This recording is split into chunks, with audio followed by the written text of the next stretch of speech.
Mi nombre es María del Carmen Iglesias y soy numeróloga. El tema de hoy vamos a hablar de Pitágoras, pero no de Pitágoras el matemático, no. Vamos a hablar de Pitágoras el esotérico, el místico.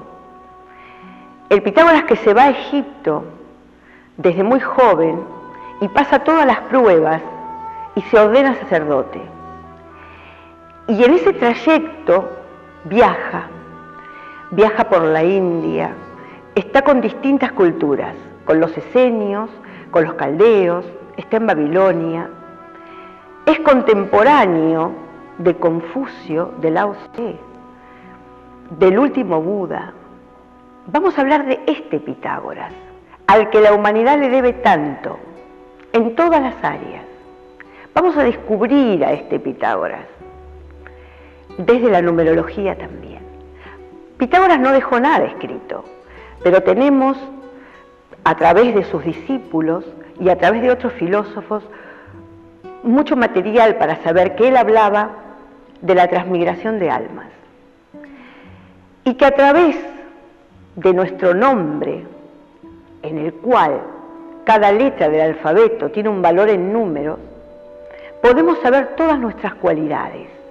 Pero como somos únicos e irrepetibles, cada uno de nosotros tenemos dones que descubrir en el trayecto de esta vida. Pero también para el pensamiento pitagórico existe la dualidad en todo. Y esta dualidad dice que nuestros propios números también nos pueden jugar en contra. Y podemos ser un barquito en el mar de la vida. A partir de conocernos, a partir de saber que tenemos estos dones, empezamos a trabajar sobre nosotros mismos. Empezamos a poner las energías en modificarnos y en cambiar nosotros mismos, potenciando lo bueno que sabemos que traemos y trabajando las áreas que van a ser negativas. ¿Por qué? Porque nacemos en determinada fecha y nos llamamos de determinada manera y partimos con esto. Y la numerología, de la cual hablan los pitagóricos, nos da como un mapa en la ruta de nuestra vida. Y esto nos libera porque ya dejamos de buscar en el afuera, en el entorno de lo inmediato, la culpa. Y empezamos a darnos cuenta que tenemos todo dentro nuestro y que tenemos que trabajar. Tarea nada fácil. A través de este programa que vamos a ir viendo, vamos a conocer a este Pitágoras, vamos a conocer el pensamiento pitagórico. Y así como un nombre tiene un valor en números y me da mensajes, también las ciudades y los países tienen un determinado valor y también nos dan mensajes. En este programa vamos a hablar de Capilla del Monte, en Córdoba, en Argentina, porque vamos a ir uniendo a Pitágoras con la masonería, con la arquitectura, con la pintura de Da Vinci, con este hombre de Vitruvio. Vamos a ir uniendo y vamos a descubrir este fascinante mundo pitagórico. Desde este templo masónico en el que estamos, en el que tanta influencia tiene Pitágoras, nos vamos a ir al programa y nos vamos a introducir en el mundo de Pitágoras.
Estamos acá en la casa del ingeniero Carlos Alberto Gravier, que es un estudioso de las filosofías orientales que han tenido influencia y tienen en el desarrollo de la masonería.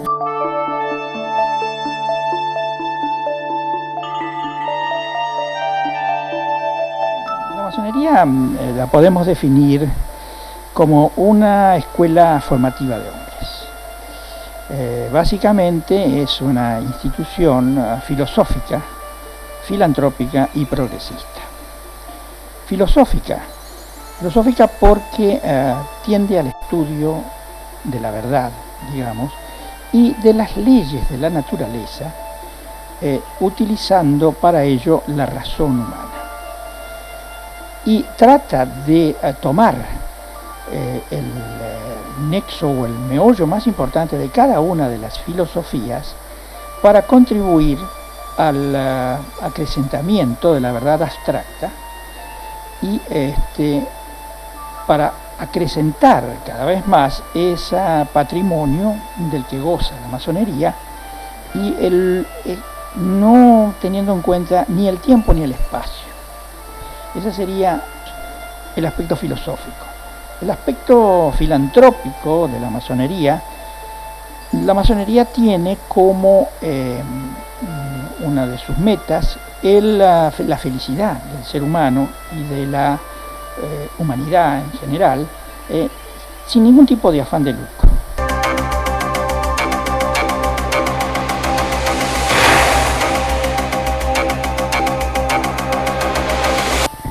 ¿Es una religión, Carlos, la masonería? No, María del Carmen, la masonería no es una religión porque acepta, digamos, como la autoridad máxima a la razón humana, a partir de la cual obtiene o desarrolla toda la investigación de las leyes de la naturaleza. Y por otro lado, es incompatible con el dogma de las religiones positivas.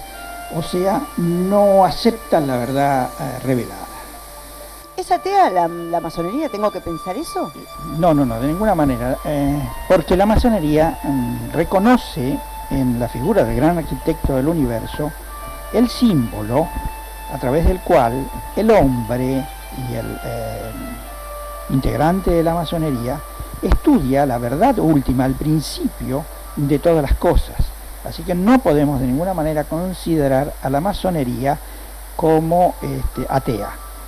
Tan es así que la masonería acepta a personas que tengan una trayectoria sacerdotal o que provengan de otras religiones y que la única condición que ponen es que en la expresión de sus ideas lo hagan sin fanatismos, sin supersticiones, y además acepten la opinión de otras personas con ideas diametralmente opuestas a ellas. O sea que la palabra clave es tolerancia. ¿Le podemos explicar a la gente de estas láminas que tenemos ahí que nos está mostrando? ¿Cómo no? Estábamos diciendo que la masonería rescata de las distintas filosofías aquello que es más importante para contribuir a la verdad abstracta de la masonería y de la humanidad. En este caso que estamos hablando de Pitágoras, Pitágoras está muy imbricado dentro de la masonería. Se lo ve claramente en mucha de toda la simbología que pertenece a la masonería. Así tenemos el caso de la tetractis pitagórica, y en este caso vemos al triángulo con una serie de elementos dentro, y vamos a analizar el 3 y el 4 de los que hablaba Pitágoras. Si contamos 1, 2, 3, 4, volvemos a contar 1, 2, 3, 4, 1, 2, 3 y 4, con otro elemento en el centro. Esto es numerología, si los contamos aritméticamente son 10 elementos. Entonces, ¿qué está representado en este triángulo? Por un lado el 3 y por el otro el 4, que sumados, 3 más 4, da 7, que es el número de la espiritualidad del hombre, claramente, como bien lo sabe María del Carmen. Si reemplazamos, digamos, estos elementos circulares por rayos, tenemos como un sol central dentro del triángulo, y este círculo sol central puede reemplazarse perfectamente por una letra de un alfabeto hebreo, puede reemplazarse como los egipcios con un ojo, el ojo de Horus, que significa que todo lo ve, aquel ojo que domina desde su atalaya a todo el desarrollo de las leyes del universo, y que indudablemente interfiere no, sino que trabaja sobre el hombre. O sea, que Pitágoras está presente. Por otro lado, todos habremos visto alguna vez el famoso compás y la escuadra, que son los instrumentos que claramente representan a la masonería. Es una escuadra, por supuesto, con un ángulo de 90 grados y su compás. Nosotros sabemos que son elementos que utilizaban, como ya lo dijimos en la pregunta anterior, los albañiles, y aún lo usan, donde la escuadra simplemente se utiliza para especialmente trazar cuadrados o líneas rectas, y el compás para trazar círculos.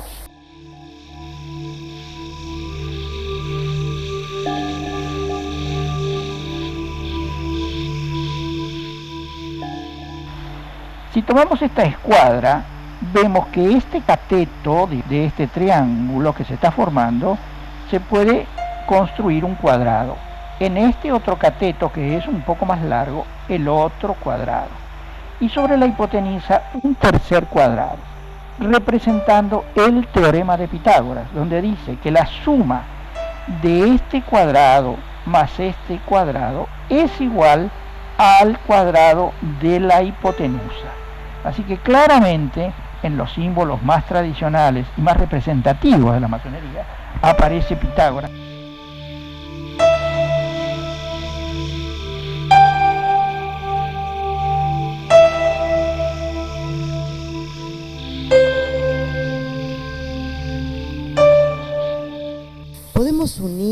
Podemos decir que más allá de este Pitágoras concreto, también en este símbolo de la masonería encontramos a este Pitágoras místico y esotérico que estamos buscando y que estamos uniendo ahora.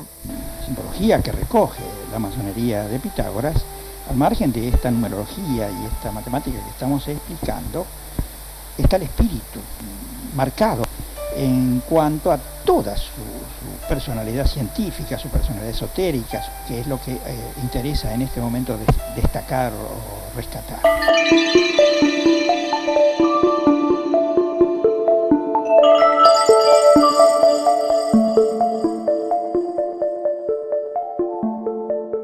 ¿Qué personajes famosos de la historia fueron masones? La masonería tiene el honor y el orgullo de haber contado dentro de sí, primero que nada, con nuestro padre de la patria, con San Martín, Sarmiento. También podemos mencionar a Urquiza, a Mitre y a 14 presidentes argentinos que fueron masones. Entre ellos, y en los periodos en que ellos actuaron, la Argentina llegó a ocupar el 7º lugar en la tierra en el Concierto de Naciones, con el prestigio que había adquirido, la admiración y el respeto del mundo entero. Y eso hay que atribuírselo a la masonería. Así que tenemos la masonería tiene un enorme acervo de la que puede estar bien orgulloso.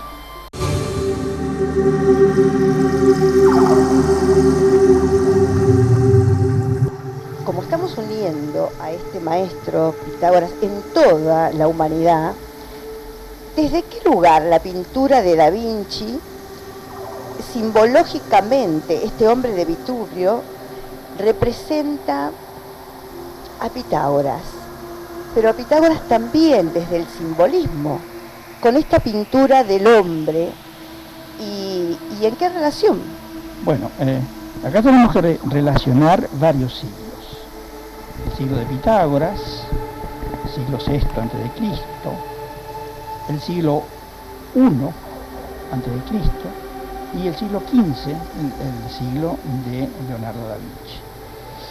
Desde los remotos tiempos de Pitágoras, con todos sus esquemas numerológicos y aquellas relaciones que existían, que quedaron grabadas, que las recoge el arquitecto Vitruvio, que era arquitecto de Julio César, alrededor del año 25 a.C.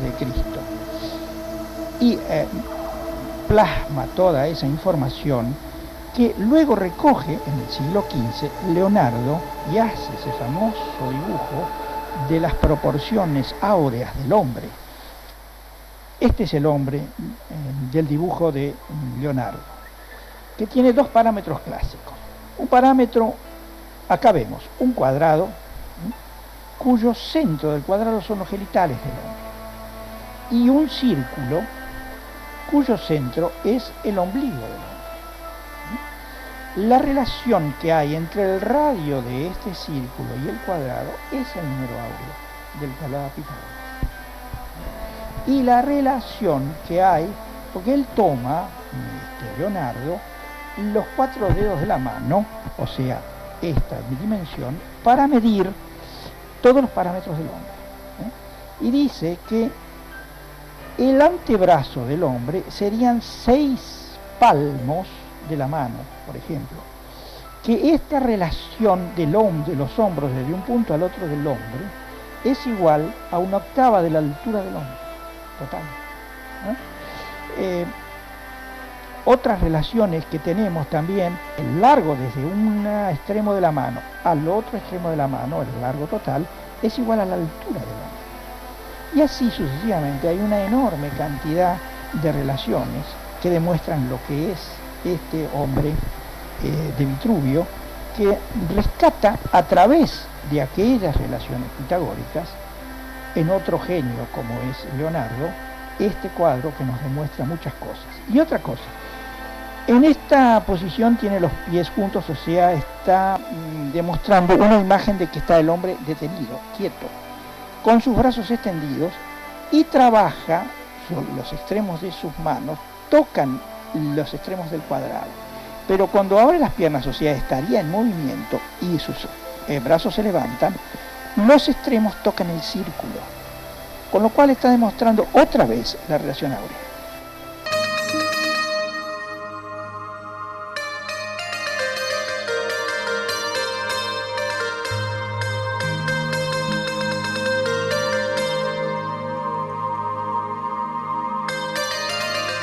Ahora le vamos a preguntar al ingeniero qué relación hay entre Pitágoras, este maestro esotérico, místico, y la relación que hay con el templo del rey Salomón.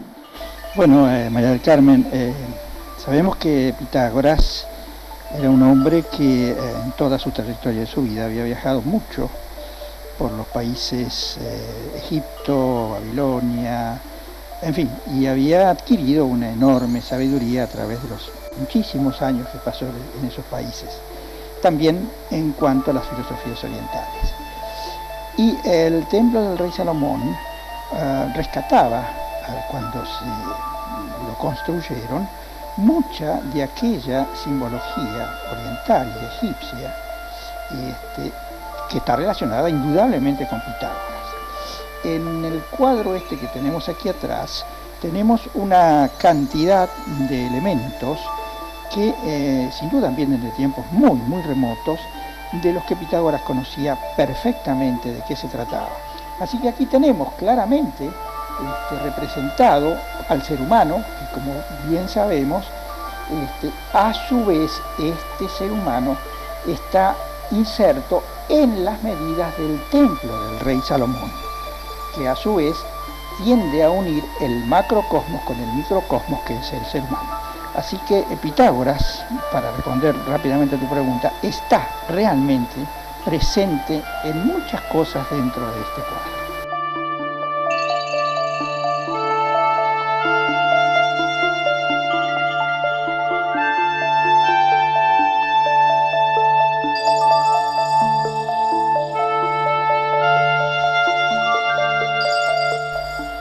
relación hay o existe o existió entre los caballeros templarios, la masonería y Pitágoras? Los caballeros templarios sabemos que fueron monjes guerreros que allá por el año 1118, fue la primera cruzada, tenían por misión proteger los caminos que conducían a las zonas sagradas del Oriente y llegar hasta el templo de Jerusalén. De allí ellos trajeron una enorme información, una enorme cantidad de, digamos, misterios que debieron ellos involucrar o encriptar en rituales y en situaciones iniciáticas que sin duda han tenido y tienen una consecuencia. Sin duda no hay una información bibliográfica de eso, pero las iniciaciones y la iniciación sí demuestran claramente que esa influencia existió. Estamos hablando del maestro Pitágoras, este maestro esotérico, místico, no al que se lo conoce matemáticamente nada más, sino este aspecto del maestro que no se conoce y que estamos descubriendo acá, y que nos maravilla en cada cosa que vamos descubriendo a través de todo lo que vamos viendo.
Bueno, acá estamos en Capilla del Monte, en este lugar que es tan paraíso y en el cual estamos hablando del maestro Pitágoras y de la no casualidad de que Capilla del Monte tenga un número 7 en su nombre. Para Pitágoras las cosas y las personas vibran de acuerdo a los nombres y Capilla del Monte tiene esta vibración tan mística del número 7. Y ahora les voy a presentar al dueño de este lugar que estamos acá, a Carlos Alejandro Luciansov, que nos va a contar un poco la historia de este lugar tan encantador y divino. Hola Carlos, y bueno, acá estamos para que vos cuentes un poco la historia de Pueblo Encanto. Y bueno, aquí estamos en Capilla del Monte, al pie del Cerro Uritorco, que hoy lo llaman enigmático, misterioso, y que no es nada más que el reflejo de lo que viene sucediendo desde hace siglos en esta zona.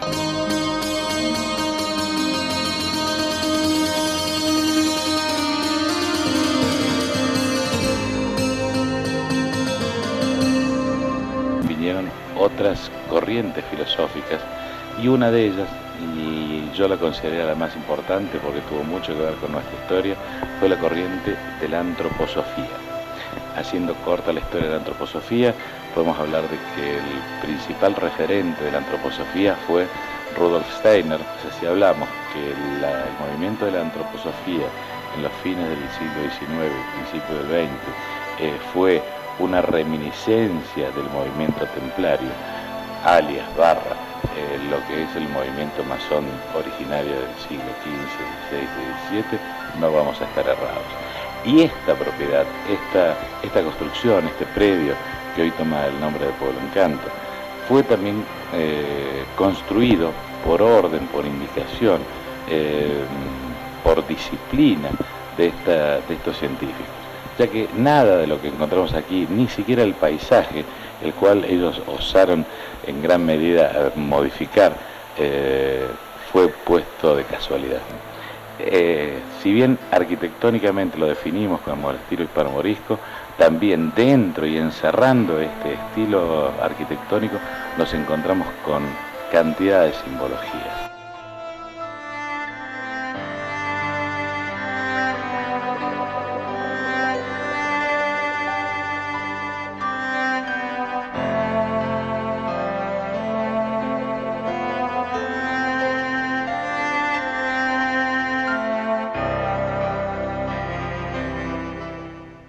Esto fue construido con el fin real, original de ser un templo para profesar obviamente sus creencias místicas.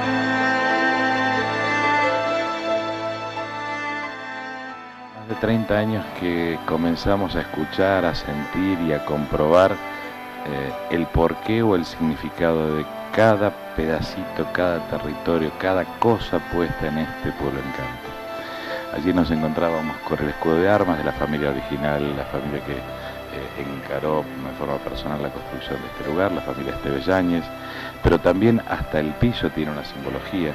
No casualmente las baldosas que cubren este lugar están dispuestas, de modo que están dispuestas y tienen este color negro y blanco tan característico. Lo que también te señalo es que cada uno de los lugares donde están colocadas las decenas de fuentes de agua que hay no son casuales, como así también una desviación, un canal que toma el agua del río que lo hacen pasar por debajo mismo de la construcción.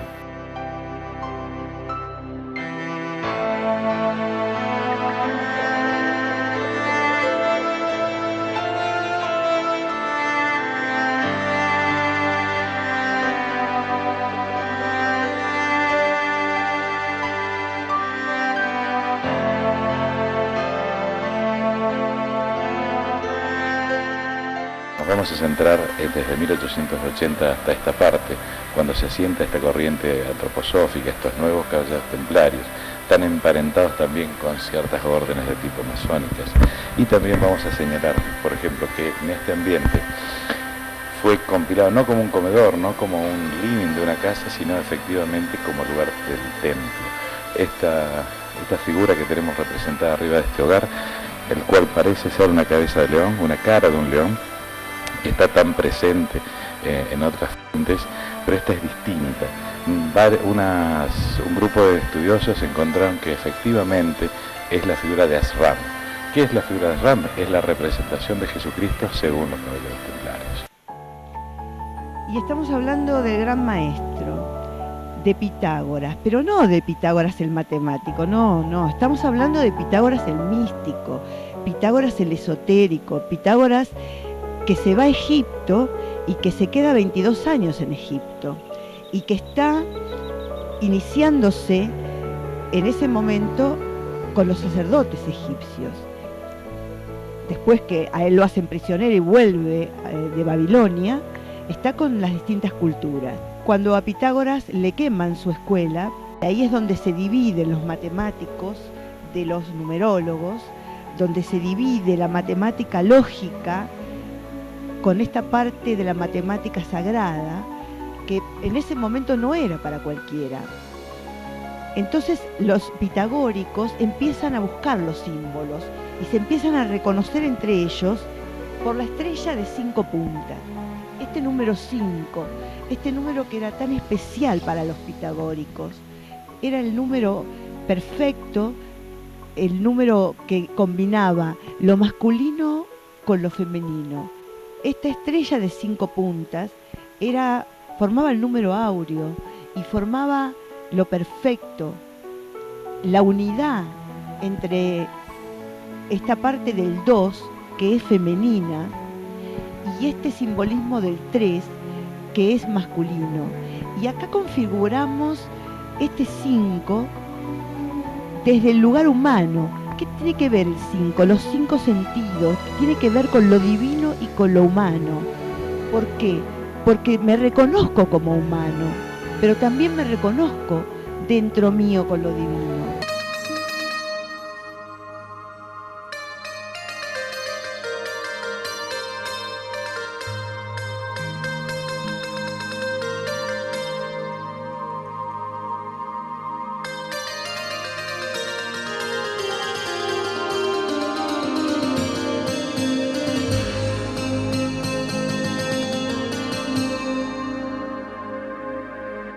Vamos a hablar un poquito de la carta de Capilla del Monte, porque tiene una fecha de nacimiento que es muy interesante desde la numerología también. La Capilla del Monte nace el 30 de octubre de 1585, una fecha bastante especial. Nace con el sol en el signo de Escorpio y a la hora de nacimiento de Capilla del Monte ascendía por el horizonte el signo de Acuario. Digamos que estas combinaciones son bastante especiales en cuanto a Capilla del Monte, ya que permiten colocar en el momento de su nacimiento el sol, que representa a su yo, que representa a su espíritu, que representa a su chispa, justamente en un sector muy especial que se denomina el sector de la espiritualidad, ¿no? La llamada casa novena de la carta astral. Al pertenecer Capilla del Monte al signo de Acuario, ya de por sí, como ascendente, a esto me refiero, ya de por sí le trae, digamos, una connotación de hacerlo algo diferente, algo distinto, ¿no? Podríamos decir un pueblo que va a apuntar hacia el mañana, hacia el futuro, pero desde un lugar bastante distinto al de las corrientes de la sociedad, ¿no? Esto ya de por sí lo trae la fuerza de Acuario. Y al pertenecer a Escorpio, va a recorrer 3 senderos diferentes, ¿no? Dentro de su evolución. Una etapa, como le sucede a muchos escorpianos que seguramente nos están viendo, donde ellos observan una gran timidez, es decir, un pueblo que aparece prácticamente visitado por muy pocas personas. Luego una segunda etapa donde ese mismo pueblo se empieza a interesar por la religión, se empieza a interesar por la profundidad, por las cosas misteriosas, y una tercera etapa donde concretamente se compromete con la mística. Estas 3 etapas son muy claras dentro del desarrollo de Capilla del Monte.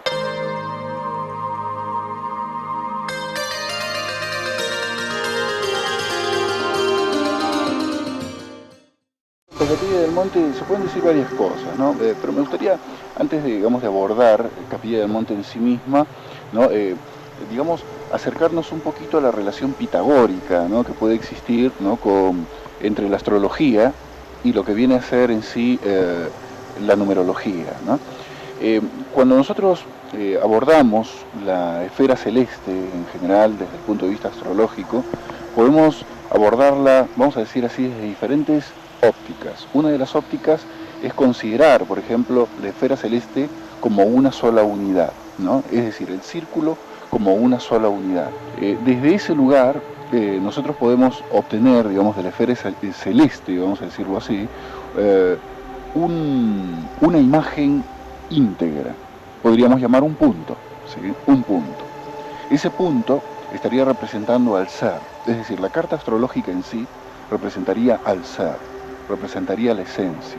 Estaríamos hablando del uno, estaríamos hablando del comienzo, estaríamos hablando del sujeto, ¿sí? En la carta astrológica podemos dividir la esfera celeste de 360 grados, digamos así, en su mitad, ¿sí? Colocando los planetas en oposición mutua. La oposición dentro de la astrología es considerada, digamos, un aspecto donde 2 personas o se encuentran o 2 personas se oponen y están en lucha. Esto tiene una analogía muy grande con el número 2, o sea, el número 2 dentro de la numerología. La oposición y el complemento. La oposición y el complemento. Exactamente. Y así como encontramos esta oposición y el complemento, estas 2 fuerzas en pugna o en unión, de la misma manera podemos dividir la esfera celeste en 3 sectores de 120 grados cada uno. A esta relación se le denomina trígono dentro de la astrología. Este trígono o ángulos de 120 grados estarían representando más bien un aspecto fluido, un aspecto creativo, un aspecto creador. Representa desde el punto de vista esotérico el fuego de la creación, ¿sí?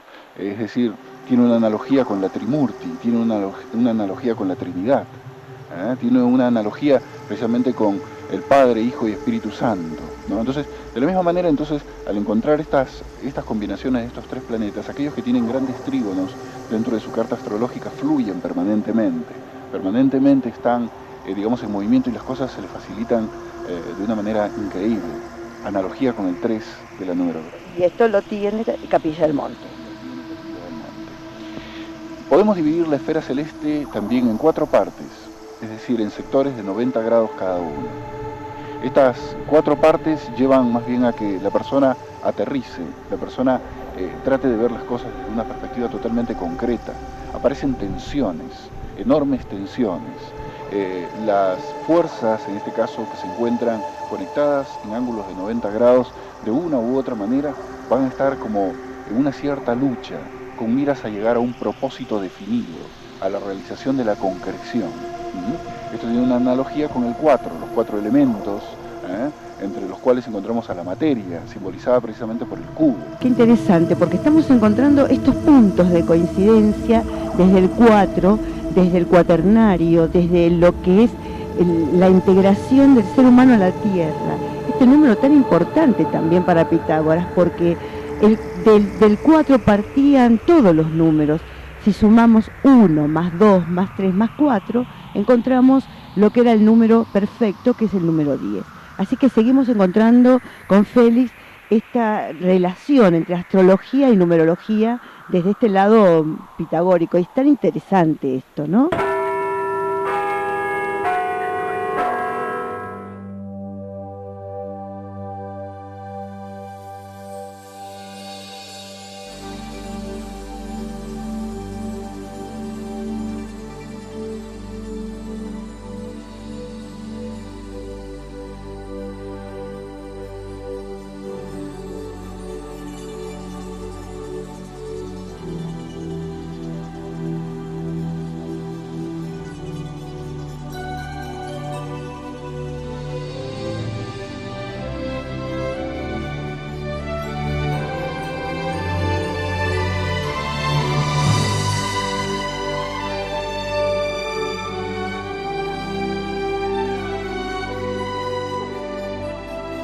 Vamos a presentar ahora acá al ingeniero civil César Lois Jaular, que nos va a hablar un poco de la relación entre los números, Pitágoras y la arquitectura. A través de los tiempos, uno de los elementos de expresión del ser humano desde que existe han sido las construcciones arquitectónicas.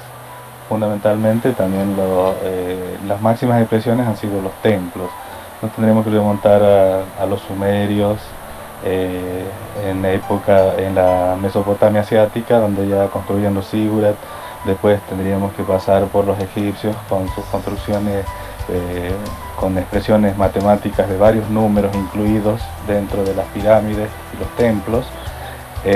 También luego, haciendo un salto muy rápido, pasar a los griegos, donde tenemos varias expresiones artísticas en la arquitectura, en donde empezamos a encontrar algunos números característicos como el número phi, que es la proporción áurica, en donde ya nos vamos a explayar, que entre otros fue muy estudiado por Pitágoras. Luego pasamos también rápidamente a los templos ya católicos y cristianos, fundamentalmente en Europa, a partir del primer milenio en adelante, en donde se desarrollaron técnicas constructivas muy características, con estilos característicos también, entre los que podemos mencionar construcciones en donde prevalecían algunos números en particular, como el caso de las construcciones templarias, donde fundamentalmente se distinguía el 8 como fuente inicial de expresión arquitectónica, más allá de los otros números que iban en las proporciones y en los distintos componentes que hacen a cada uno de los edificios. Siempre hubo construcciones octogonales, como el caso, por supuesto, de la capilla que nos atañe ahora, en donde no puedo decir a ciencia cierta que han sido una construcción templaria, pero sí que responde a esa concepción, ha prevalecido en la construcción, o por lo menos en la concepción final de esta capilla, el número 8, es claramente distinguible, tanto en el exterior, donde podemos ver dos naves, digamos, en crucero, como se denominan normalmente, y generando a la vez en los 4 intercruceros otros ambientes que completan el número 8. Y si uno, ya pasando al interior, observa la cúpula, es claramente visible el 8, lo mismo que en el rosetón superior, a donde se da la expresión del 4 más 4, o sea, el 8.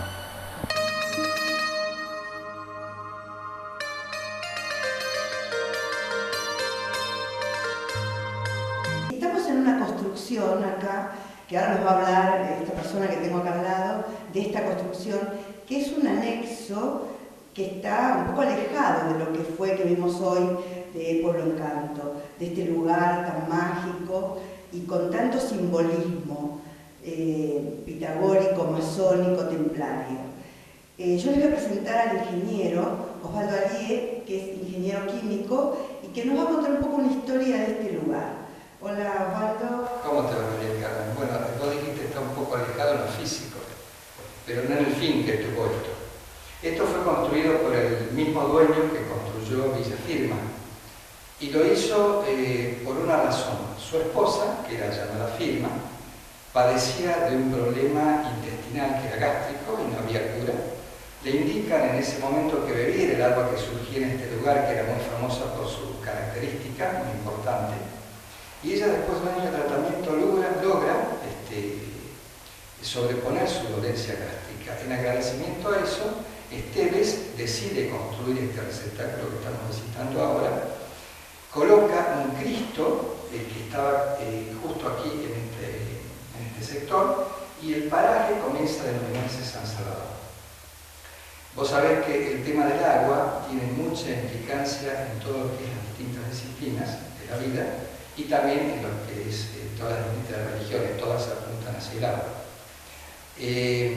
No ocasionalmente, esto ha surgido acá, estamos también frente al pie prácticamente del Cerro Vitor, con una cuenca que encamina todas las aguas hacia el sector noroeste del Cerro Vitorco, y a poquitos kilómetros de acá estaba la cancha de golf de lo que era Villa Firma.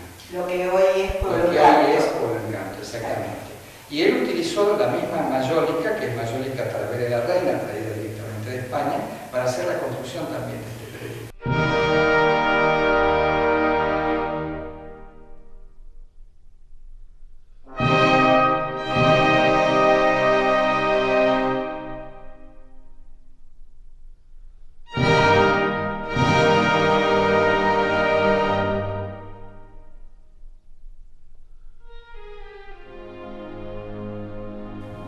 Estamos aquí reunidos en el gran templo de la masonería argentina con el venerable maestro Jorge Paju, que es el venerable maestro de la logia Panamérica 397.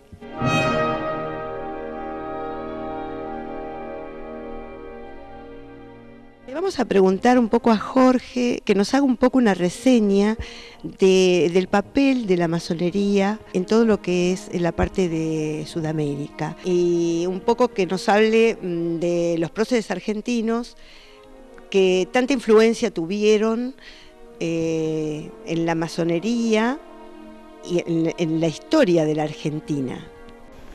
Antes tenemos que aclarar de que la masonería, que es una orden y que tiene muchos elementos comunes con el resto de las órdenes, sean religiosas, sean militares, es una orden civil en donde la masonería, siendo una organización jerárquica y que tiene por objeto principal la formación de los hombres, no actúa en forma corporativa, sino precisamente la masonería actúa en todos los ámbitos, no solamente en nuestro país, sino en todo el resto de los países en los cuales la masonería actúa, es a través de sus hombres.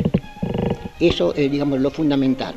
Ahora, con respecto, digamos, a la vinculación de la masonería con lo que fue la independencia de América, hay que considerar lo siguiente. Producida la independencia de América, en Europa hay una corriente que está encabezada por un príncipe del Imperio Austrohúngaro, el príncipe Metternich, en donde él forma ya la Santa Alianza, que entre otras cosas, la Santa Alianza tiene por objeto, por ser España participante de ella, reconquistar los países de América que se habían liberado. Ello no se produce sencillamente por la influencia, digamos, de los masones, en donde Lord Canning, primer ministro inglés e eminente masón, es el que se opone a que Rusia integre esa escuadra punitiva para recuperar las colonias de América bajo la égida de la corona española. Evidentemente que Lord Canning, que fue, como dije, un eminente masón, que está en la corriente que el Imperio Británico quiere la libertad de los mares. Y que la libertad de los mares de ninguna manera le es conveniente al Imperio Británico que España vuelva a reconquistar las tierras que perdió con la independencia. Ahora, bien, los masones que actúan en la independencia de América, Miranda es el precursor de la independencia americana, pero justamente con Miranda podemos mencionar a San Martín, a Alvear, a O'Higgins, a Martín. Casi todas las calles tienen nombres de próceres y la mayoría fueron masones, ¿no? Y qué importante saber, que yo me estoy enterando, de que este himno nacional que cantamos, justamente, Vicente López y Planes, era masón. Posiblemente masón, efectivamente. Posiblemente de los menos conocidos, ¿no? Los más conocidos sean posiblemente San Martín, Sarmiento y más o menos varios presidentes argentinos, 14 en su totalidad, en donde el último de ellos, fallecido, es el general Agustín P. Justo.